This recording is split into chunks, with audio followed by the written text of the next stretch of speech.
ఇటీవల చాలామంది ప్రశ్నిస్తున్న ఒక అంశం గురించి మనం ఇప్పుడు వివరంగా చెప్పుకుందాం. కొందరైతే ఫోన్లోను, కొందరైతే సత్సంగాల్లో కలిసినప్పుడు, కొందరైతే ఈమెయిల్స్ ద్వారాను, ఇట్లా అనేక రీతులలో ఒక ప్రశ్న వేస్తుంటారు. అది ఇప్పటి కాలానికి చాలా అవసరం కూడా. దాని అవసరాన్ని దృష్టిలో పెట్టుకుని మనం దాని గురించి చెప్పుకోవటం యుక్తంగా భావించి ఈ ప్రయత్నం చేస్తున్నాం. పూజ్యులు భరద్వాజ మాస్టర్ గారు సాయినాథుడు షిరిడీలో సమాధి రూపంలో ఉండటమే కాదు, ఆయన సర్వదా సర్వత్రా ఉంటారు. నా అనుభవం అది.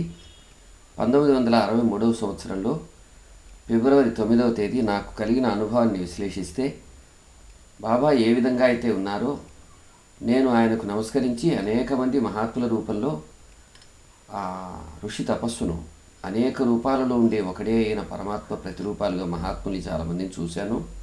వారందరిలో నేను సాయి దగ్గర అనుభవించినటువంటి తృప్తి శాంతులను అనుభవించాను అని చాలామందిని మహాత్ములను మన సమాజానికి పరిచయం చేశారు.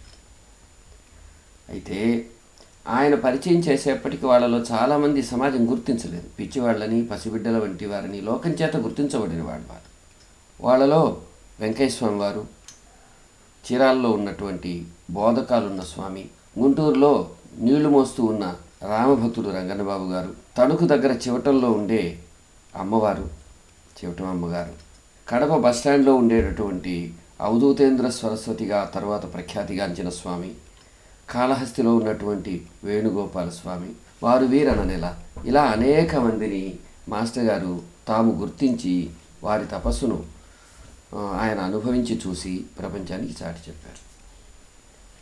ఆ తరువాత ఇప్పుడు చాలా సార్లు ప్రముఖంగా వాడబడే పదము మహాత్ములు, తర్వాత అవధూతలు, యోగులు, ఇలాంటి పదాలతో చాలామందిని గురించి అక్కడున్నారు ఇక్కడున్నారు అని అనుకుంటూ ఉన్నారు.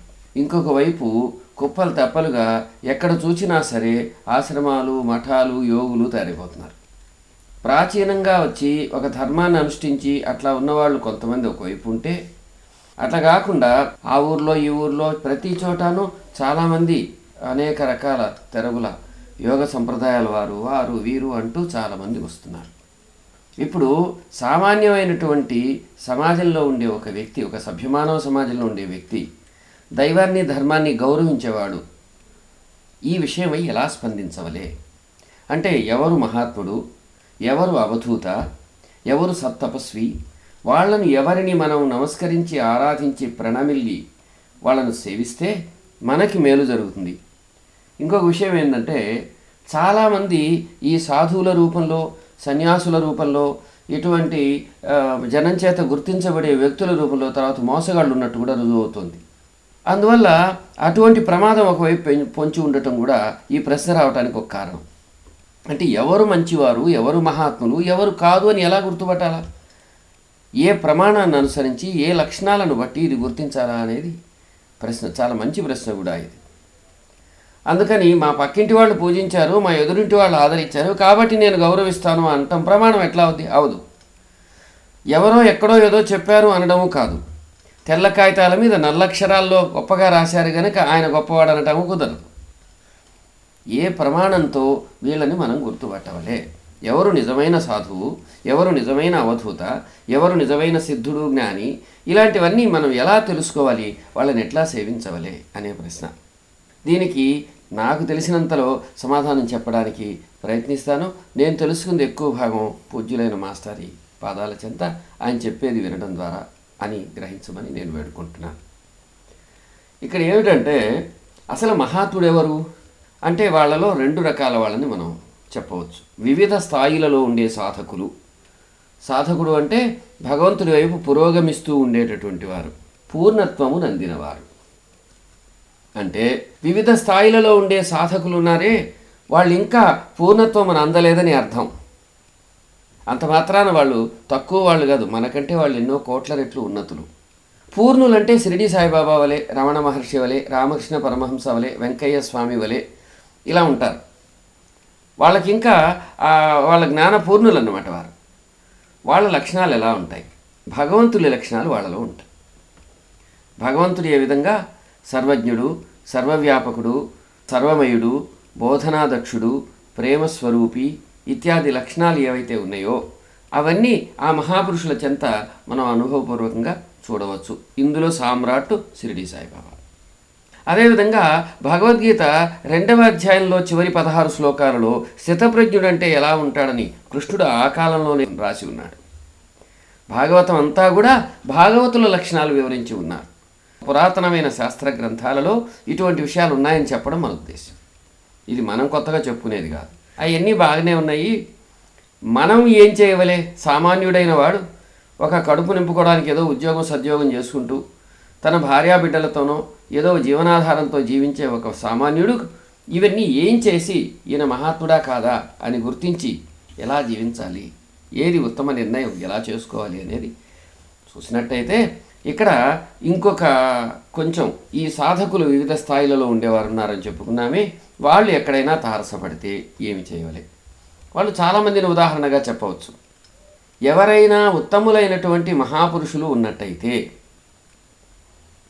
అటువంటి మహాపురుషు ఉదాహరణకు శివనేశన స్వామి ఉత్తమ సాధువు.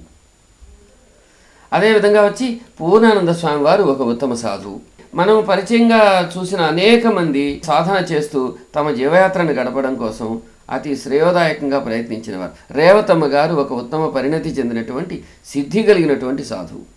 అటువంటి వాళ్ళను గన చూసినట్టయితే వాళ్ళని ఎలా గుర్తించాలి అంటే మొట్టమొదట భగవంతుడు అంటే ఏమిటి, ఆయన లక్షణాలు ఎలా ఉంటాయని తెలిసి భగవన్ నామం చేసుకుంటే మనకు మనస్సు శాంతిస్తుంది.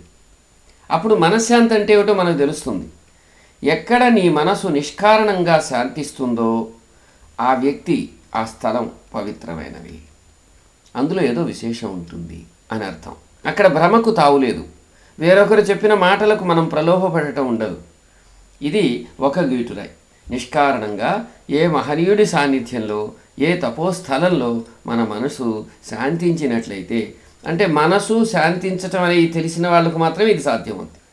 సరే, నాకు అది కూడా తెలియదు, నేను ఎట్లా చేయవలే అని అంటే, దేహంతో ఉండే నువ్వు ఇంతకాలము మనం ప్రపంచాన్ని చూచిన తెరుగంతా కూడా మన ఈ జ్ఞానం అంతా అజ్ఞానమేనని, ఆధ్యాత్మికమైన అజ్ఞానమని, కనుక నీ విలువలన్నీ అజ్ఞానంతో ఉంటాయని, నువ్వెవరన్నా మహాత్ముడు ఎలా ఉండాలని నిర్ణయిస్తే అతను అజ్ఞానియే అయి ఉంటారని పెద్దలు మనకు జాగ్రత్త చెప్పుకున్నారు. కాబట్టి మనం పోయి కొలత వేయకూడదు. అప్పుడు ఎవరు వెయ్యవలే? మనకు సలసల కాగే పాయసం తాగాలంటే ఏం చేస్తాం? ఒక గంటె తీసుకుంటాం, ఒక గరిటె తీసుకుంటాం. అదేవిధంగా సంస్కృతంలో ఈ గరిటెని దర్వి అంటారు. ఒక దర్వి సహాయం అవసరం. అదేవిధంగా ఒక ఉత్తమ సాధుసత్తములను, మహాత్ములను వాళ్ళ దగ్గరికి వెళ్ళి వాళ్ళ వెనక నిలబడి, బాబు మీరెవరిని ఆదరిస్తే మేము వారిని ఆదరిస్తాం అని పూజ్యులు భరద్వాజ మాస్టర్ గారు లాంటి వాళ్ళ దగ్గరికి వెళ్ళటం. వాళ్ళు ఏం చేస్తారు? ఈయన మహాత్ముడు నువ్వు అని చెప్పరు. ఆయన ఎందుకు మహాత్ముడో, ఎట్లా మహాత్ముడో, అక్కడ ఏ పరీక్ష పెట్టుకుంటే ఆ మహనీయురాలు దగ్గర నీకు దివ్యానుభవం కలుగుతుందో అని మనకు అర్థమయ్యేట్టు బోధ చేస్తారు.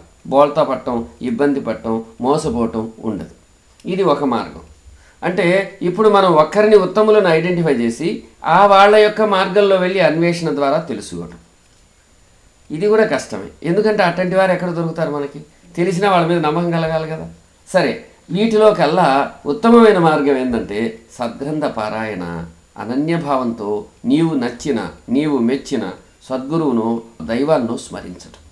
ఉత్తమంగా గురుచరిత్ర పారాయణ చేసుకుంటూ అనన్యమైన భావంతో బాబా పాదాలు పట్టుకొని బాబా చరిత్ర, గురుచరిత్ర లాంటి గ్రంథాలు చదువుతూ, స్వామి నా సంస్కారానికి తగినటువంటి ఉత్తమ మానవ రూపంలో ఉండే గురువు ఎవరో, మహాత్ములు ఎవరో వారి దర్శనం ఇప్పించవలసింది అని చెప్పి మనం ప్రార్థన చేసినట్లయితే సాయినాథుల వారు మహాత్ములందరూ మనకు సరి అయిన గురువు వైపు దారి చూపగలరని మనకు అన్ని గ్రంథాలలో, మహాత్ముల చరిత్రల్లో ఎన్నో రుజువులు ఉన్నాయి.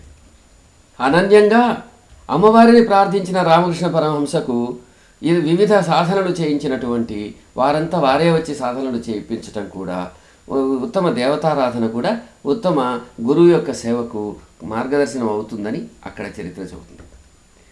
పైకి కనిపించకపోయినా సాధనకు గురువు అవసరం అని చెప్పిన రమణ మహర్షి లాంటి మహాత్ములను స్మరించిన మనకు ఇటువంటి మార్గనిర్దేశనం కలగలదు. బివి నరసింహస్వామి వారు రమణ మహర్షి దగ్గరికి వెళ్ళి కష్టాలు వచ్చినప్పుడు అక్కడి నుంచి షిరిడీ సాయిబాబా దగ్గరికి వెళ్ళి తన జీవితానికి ఈయనే పరమగురువు అని తెలుసుకోవటం అట్లాంటిది.